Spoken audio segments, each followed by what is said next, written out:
How many of us are there going to be up here? Okay, 3. So I'm gonna stand right here. Are you? Is there going to be more? Okay. Also, welcome to the stage, Deborah Snyder.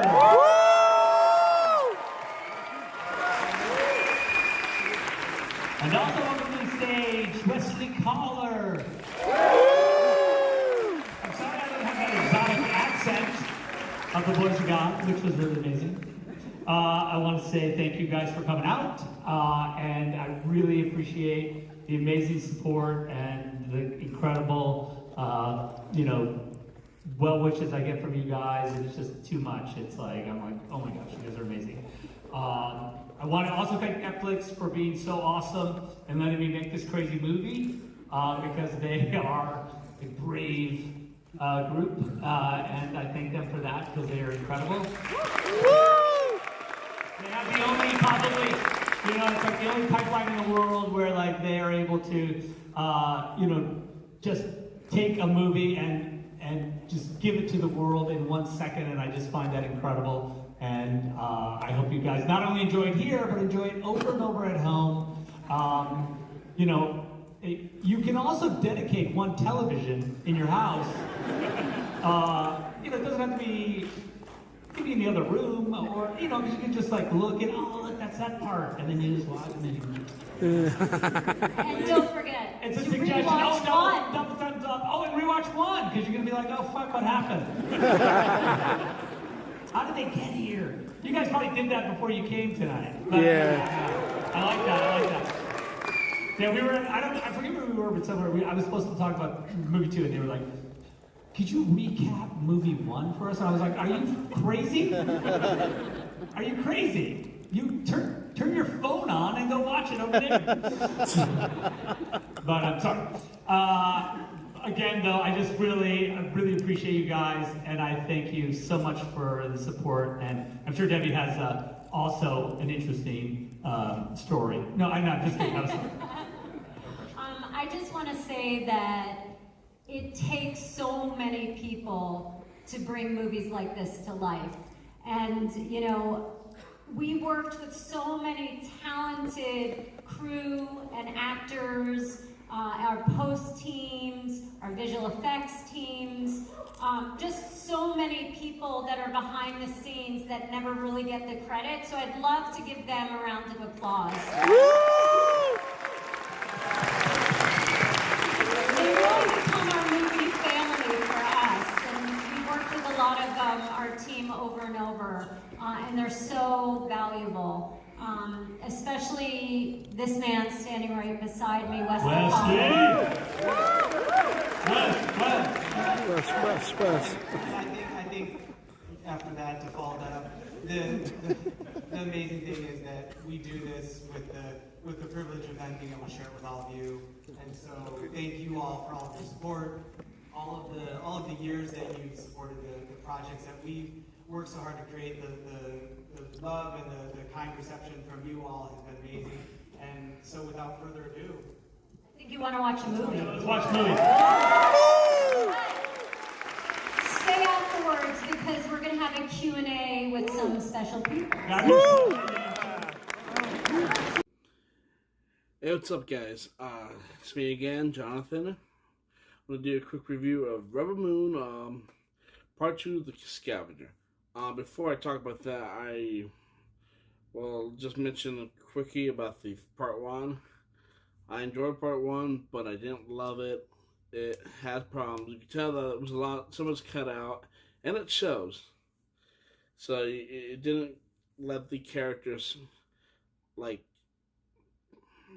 really flow, like actually development and everything. So we didn't get much of a lot of the characters.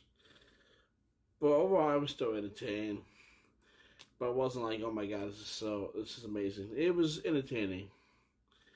And so, I'll say about Part 1. But I'm curious what you guys' thoughts. I know a lot of people didn't like Part 1, so I'm curious to hear your thoughts about Part 1.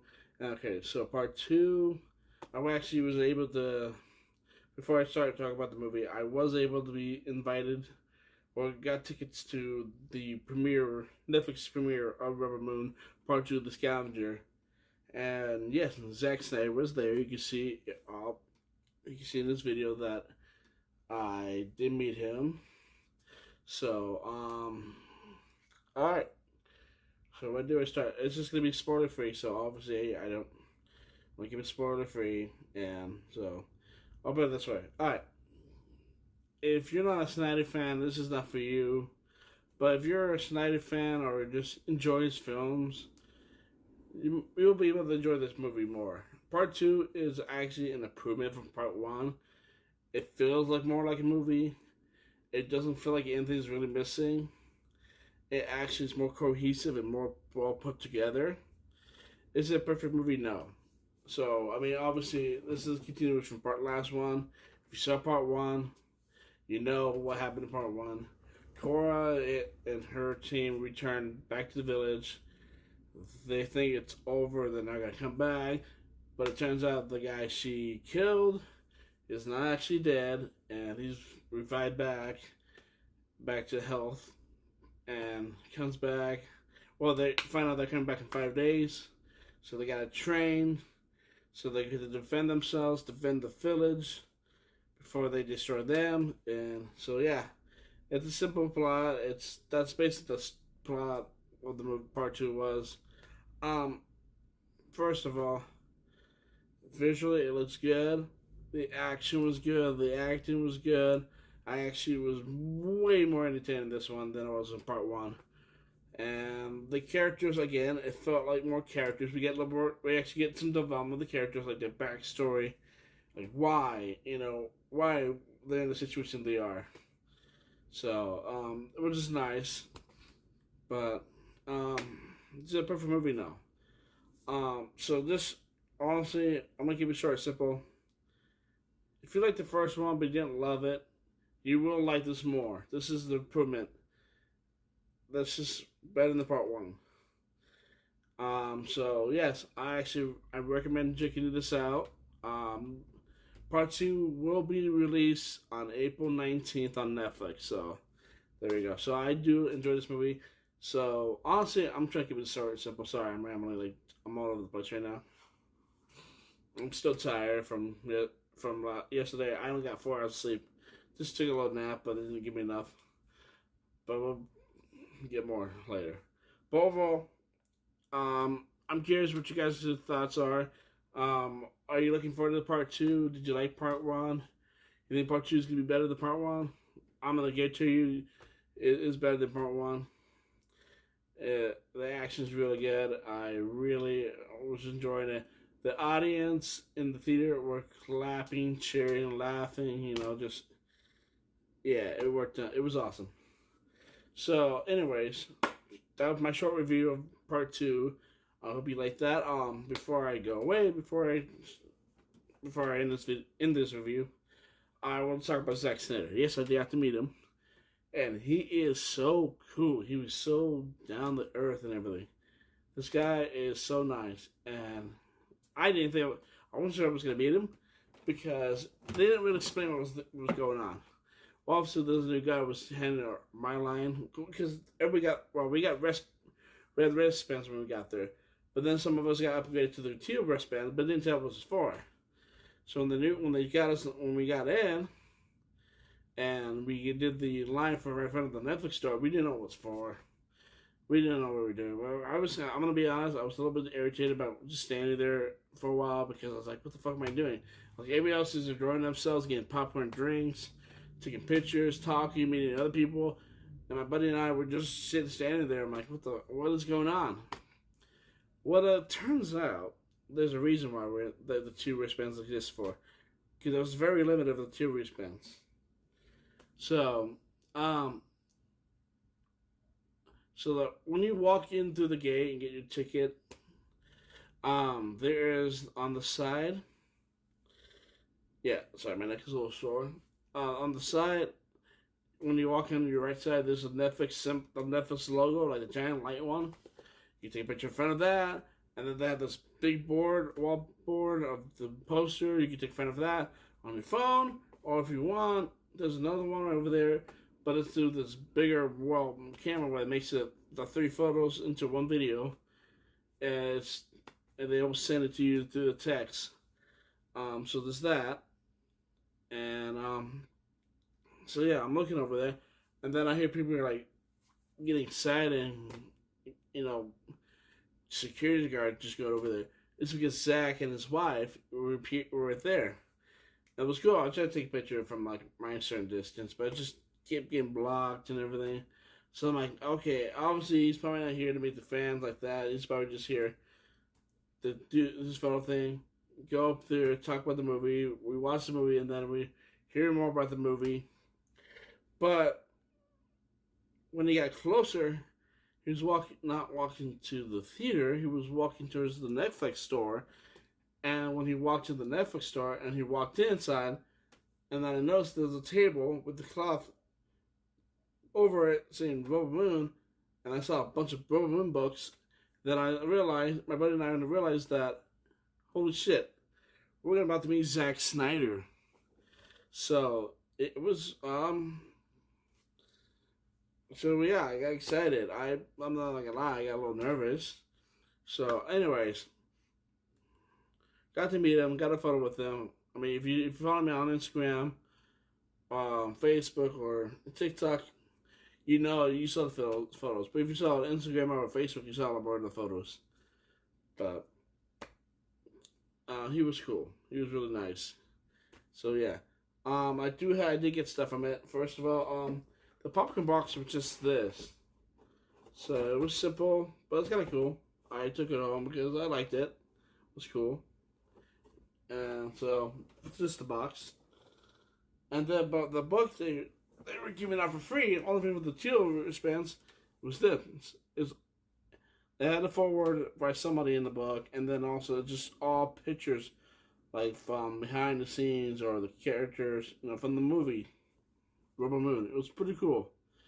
But yeah, so we got this book free, and he signed it. I mean, I didn't think they were gonna get a signature from him.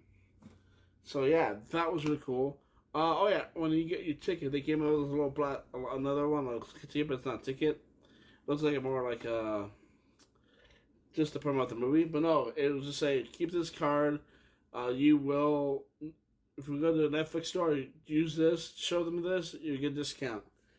And I'm glad because I went in the Netflix store because it was still open after the movie because they closed at 8, but because this was an event, they stayed open until 11. And, or at least around that time. And I got this Funko Pop, Cora Pop. Yeah. So it was nice. I'm like, you know what, might as well. And then I got a shirt. It says Rebel Moon, but if you flip it, it's got the characters on the back. Yeah. Oh, and here's the ticket. So, here's the ticket. So, yeah. And then here's the thing they gave us with it.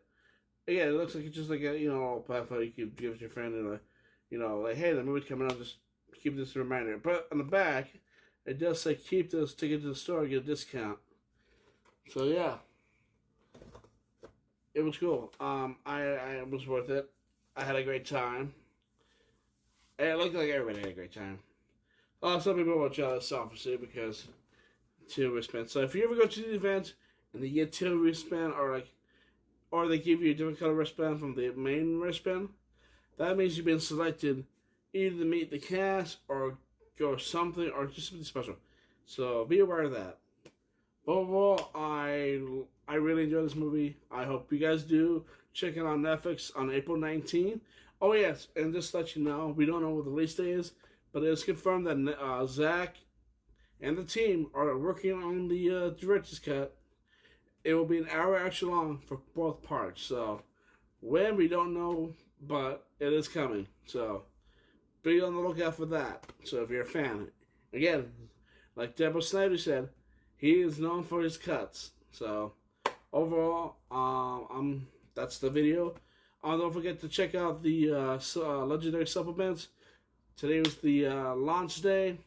So if you pre-order, it should be coming. Check them out. If you're looking for energy, like a little energy drink, but like that has good taste, but interesting taste, so different, like one flavor to another, like hot, like in hot and cold thing situation where like it feels hot, but then it feels cool, like it feels nice. And it's gonna be that, and also it will give you energy. You won't crash. You don't have to worry about caffeine or anything.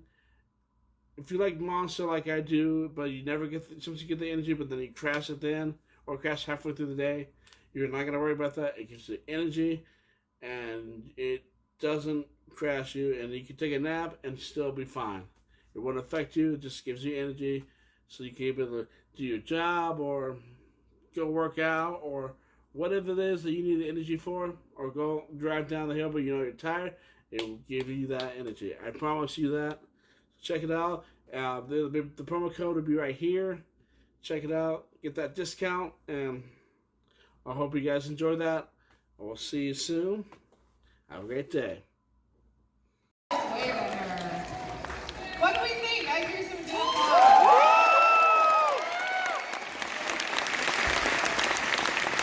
I can't take any credit. I'm just here to moderate an awesome conversation, hopefully. My name is Kara Warner. I'm a journalist. I contribute to Vanity Fair. I am very lucky to get to talk to amazing creatives that I'm about to introduce. So without further ado, let me please introduce this wonderful panel tonight. Let's begin with Visual Effects Supervisor Marcus Taramina. Toby Dorn. Writers and executive producers Shay Hatton and Kurt Johnstedt. Producer Wesley Caller. Producer Deb Snyder. And your director, writer, producer, and DP, Zack Snyder.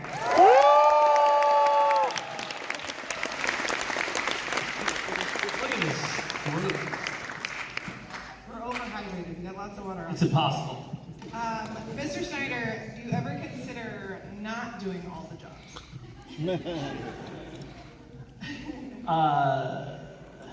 It wasn't really like a decision. You don't go like, oh, you know, I'm going to do all the jobs. That's what I want to do. It didn't really happen. It doesn't happen that way.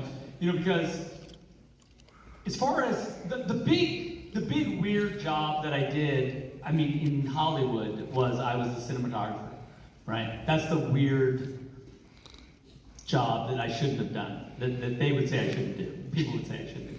Because when I did Dawn of the Dead, I remember I had, thank you, I had been working in the commercial world, and in the commercial world I was a director cameraman, which is basically a director DP. And so when I got that job, they said, look, you know, in movies, you can't do two jobs. So you do the one job, and we're going to hire you a DP. And I was like, okay, what do I know? I don't know anything about this, that's fine.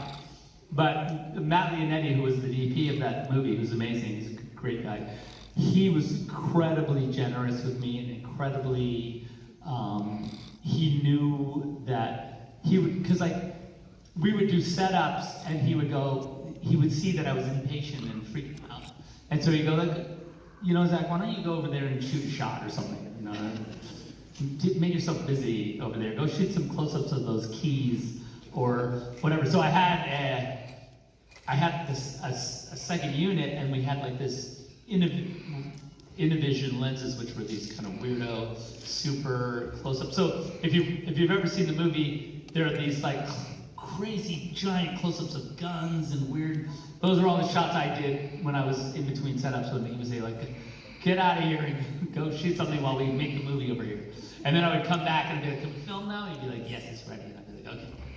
And so, cut to Army of the Dead. So we had finished Justice League, and you know, suffice it to say, well, yes, but suffice it to say, I was a little bit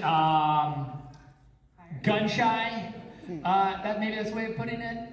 So as far as like, just like what I recognized on Justice League is that the big God, the sort of further away you as a director were from the movie. So like you're in a giant movie, and over there, the actors are over there somewhere, and you're in a tent or at a table, and you have like all these monitors, and you're just kind of sitting there, you know. Looks great, guys. It's kind of that. But then what happened was when we were getting ready to, like, when I was thinking about making Army, I was like, you know what? I really want to just be the DP of Army, because I just feel like I need to get back and like just get a hold of these fuckers and like, you know, make a movie. And so that was kind of the evolution. And then like when we made Army, it was like really an amazing experience. I felt really close to everything and everyone, and it was really amazing. And then so we just carried it on to this. So that was the weird, sorry, the fucking longest answer ever. I apologize. Jesus Christ, shut up, Snyder. Anyway, so that's the weird job. The otherwise, like with Kurt and Shay, you know, that's like a normal, like we have fun writing the movie and it's really cool, and then like, okay, go make that movie. So that's like kind of normal Hollywood stuff. And like producer, I'm in a producer, yes, because I'm doing the movie, but you know, I have Debbie and Wes, so like I know it's you know, they're not gonna like, the bottom's not gonna fall out of it, right? Because these guys are awesome, so it's gonna work. Yeah. Well, It's true. Thank God. Zeroing back in on this wonderful chapter we all just watched, this could be for everyone. Can you kind of talk to us about, because this is a unique situation in that 2 films were filmed at the same time, can you talk about kind of if you guys were on it for the whole time? When did you guys come in? When did all your jobs start? Did they end? Did you have a break between 1 and 2? Can you just briefly Yeah, no, all these people right here, everyone here was on the move, had been like basically hanging out with us for about the last 5 years, I think, maybe longer. It's coming Right, up. when did Army start? It's coming up on 3 years. It's like For it's this movie. 3 years. But starting with Army, because you didn't really have a break between this and Army, not that big of a break. It's 5 or 6. I think. Yeah, so anyway, yeah, so it's like, you know, so Okay. they were always, we were For talking me, about it's been 15 years. Yeah, sorry, I mean, yes. Maybe Some people more actually than others. 20 years, because this idea has been kicking around for so long, and it was a germ of an idea, and then Zach and Kurt would talk about some things, and then it was a video game at one point, and it was a television series at one point, and then I think we had a conversation, and I said, it should be a movie. This is what we do. Like, let's make this into a movie. And then we started developing it into a movie. But it was always something, the idea that Zach and I, listen, when you're a producer, director, husband and wife, like, you're always talking about the things you're passionate about, the movies you're making, the projects you want to make. So we had been talking about it for years and years and years. And then to actually have the idea, to have a studio willing to make something of this scale with an original IP and original characters is really kind of unheard of today, because everything is sequels, prequels, it's a game, it's a this, it's a that. It was quite a gamble for them, and we are so grateful to be able to have the opportunity to be able to make it, and then to make 2 of them at the same time. That's actually unheard of too. So can you guys kind of walk us through, producer, yes, applause. Great group up here.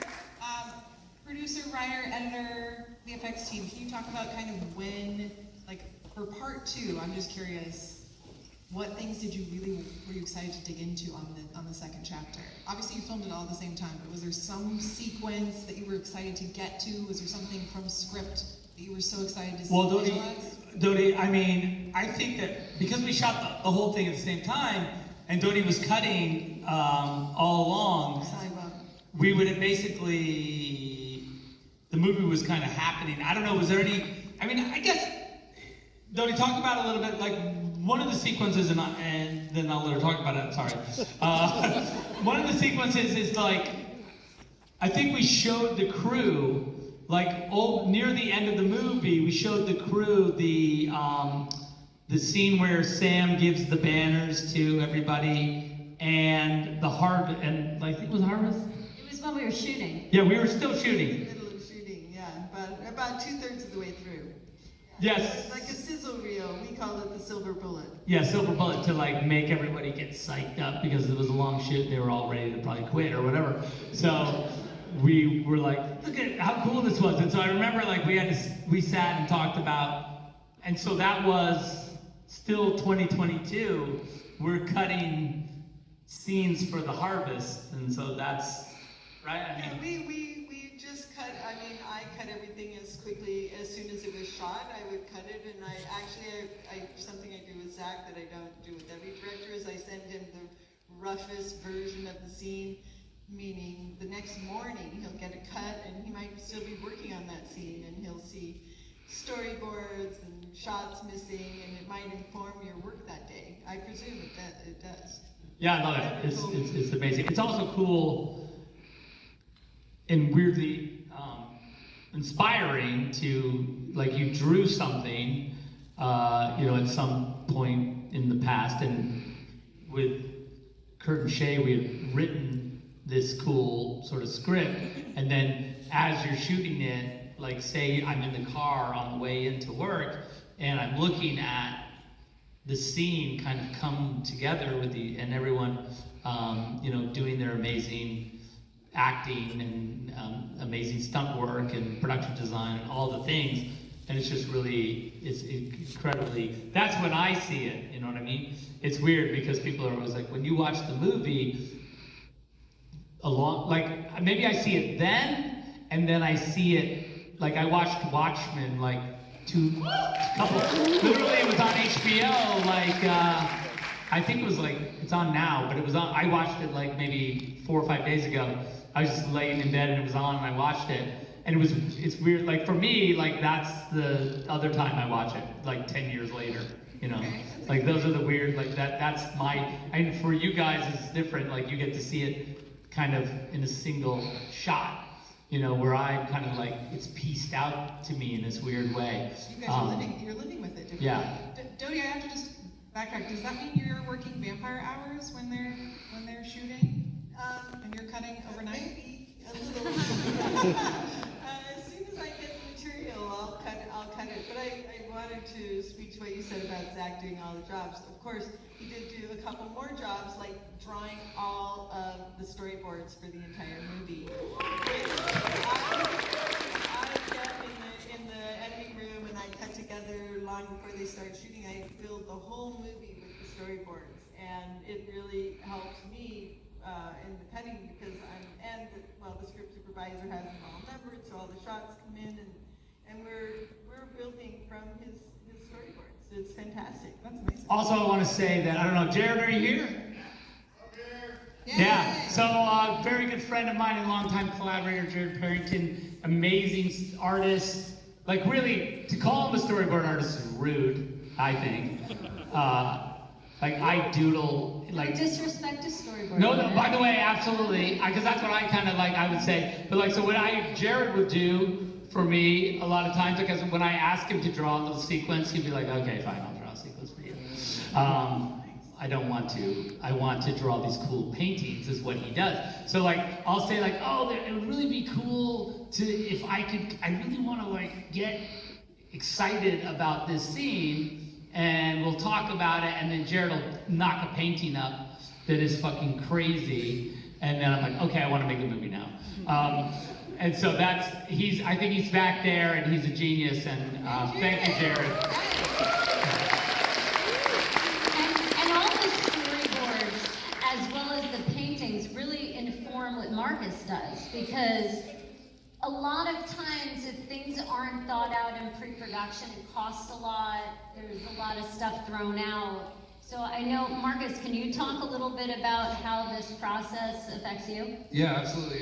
And it's interesting, I never asked you, Zach, because it's like, I'm rushing to get the storyboards out of the cut, right? Because it's just a piece of paper, digitized, and I'm just like, I gotta get something in there. That's rude. Get something in. No, but that's what I'm getting at. It's like, it's a little sad to see those go, probably, for you. But also, No, it's not sad at all.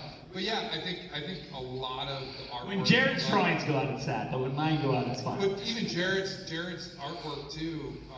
Really early on, when we put that sizzle together, like I looked at some of those for this movie, for both movies, but for this movie, I'm like, man, we're gonna have a lot of work ahead of us. Like, okay, that's our key art in this moment right now. How can I make this shot feel like that?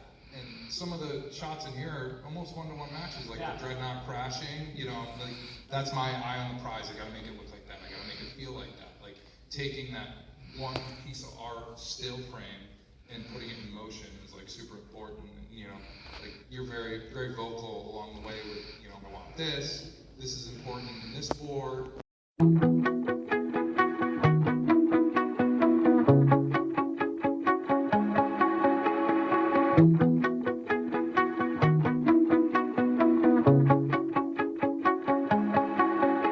The time has come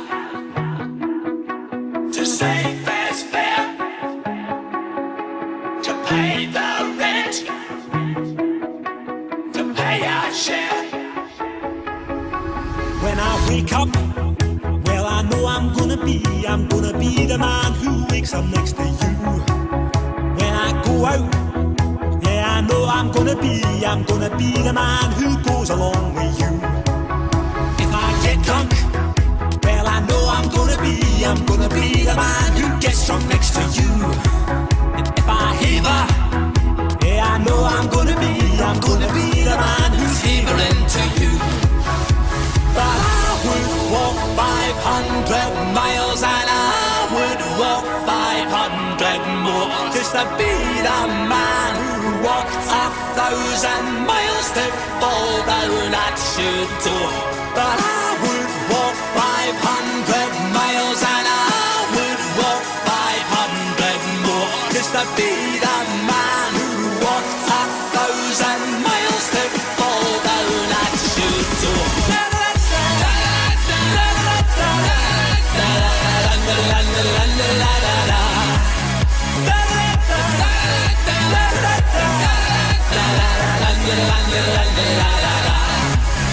When I'm working, yes I know I'm gonna be the man who's working hard for you.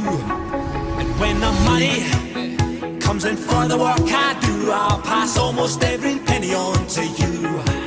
When I come home, oh I know I'm gonna be the man who comes back home to